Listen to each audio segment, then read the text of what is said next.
Liberalismen. Værsgo. Den opstod mellem 1600-tallet og og 1700-tallet. 1700-tallet. Og det var, hvem var det? En mand, der hedder John Locke. Det var det.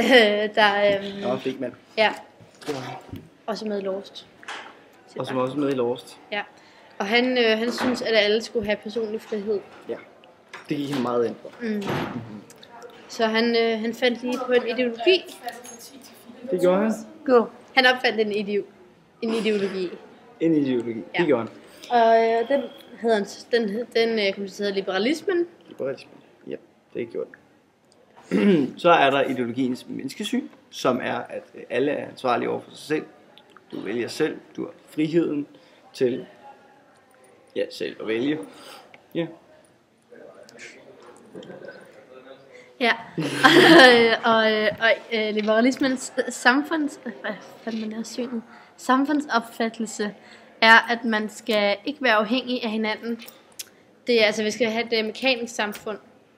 Krammer kun væk fra skærmen. Og mekanisk og ikke organisk samfund. Ja, så det er individuelt frihed, ja, lige præcis. der bliver snakket om. Ja, så har du været det næste. Så kom. Ja, så kom. Ja, og det er selvfølgelig synet på statens rolle, som er demokrati. Regeringen skal håndhæve de love, som sikrer, at folkets personlige frihed ikke bliver overtrådt, selvfølgelig. Ja, så vi skal ikke, regeringen skal ikke blande sig for meget, altså staten, men de skal alligevel bare... De skal være der. Ja, de skal være. Hvad vil du så sige om det dernede? Det som... Hvad fanden er det nu?